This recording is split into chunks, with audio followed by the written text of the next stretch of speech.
Young women considering their first gynecological appointment have lots of questions. Today, we'll walk through the process together with Dr. Grace Bay, who practices obstetrics and gynecology at Skagit Regional Health. This is Be Well with Skagit Regional Health. I'm Amanda Wild. Dr. Bay, thanks for joining us. Yeah, thanks for having me. Girls are developing, and I mean reaching puberty earlier and earlier, it seems. So at what age is it recommended for young women to have their first gynecology appointment? It's recommended that the first visit with an OB-GYN to be between 13 and 15 years old. However, with that being considered exactly what you're saying, we are seeing women, young girls hitting puberty earlier. So after the start of first menses, I think is a good time to establish. It helps to ensure there's a lot of information out there, and this helps to ensure that patients and parents or guardians have the right information. So we should really not base it on age as much as first menstrual period. And then a big question that we all want to know, what to expect at that first appointment. Can you walk us through?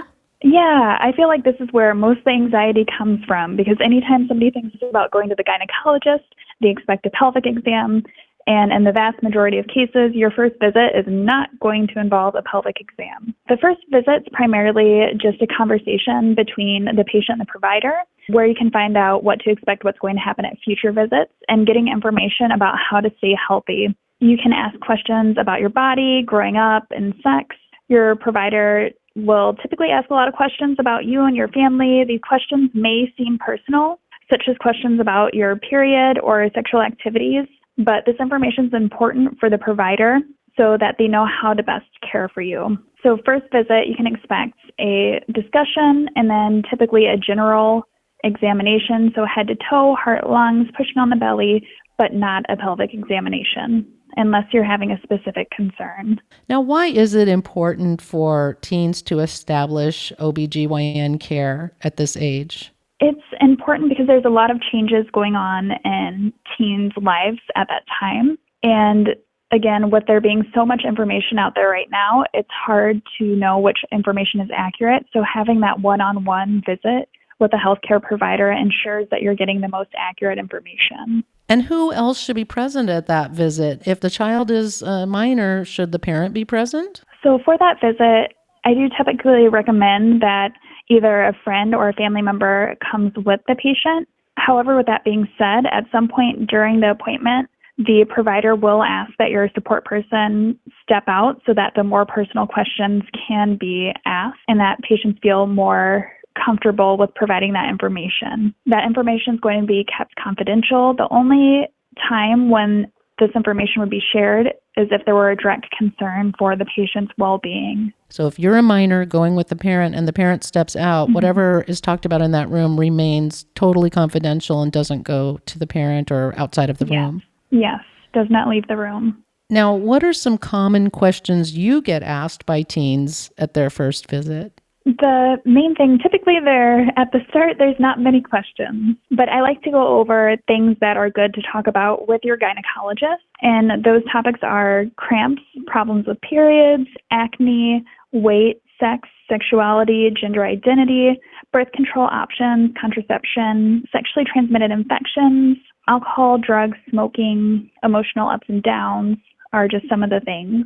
And usually once that realm is kind of opened of things that can be discussed, the questions typically flow pretty freely. So now parents are present for part of the appointment, and a young person might not know exactly how to feel calm and confident. So how can parents and guardians prepare their teens for the first appointment? How can they help with any nerves? I think the biggest thing that helps with this is just letting their child know that unless there is a specific concern, that invasive pelvic examination will not be performed. And that if there is going to be a pelvic examination, if it's something that's recommended but they don't feel comfortable having done, they do not have to have it done at that time.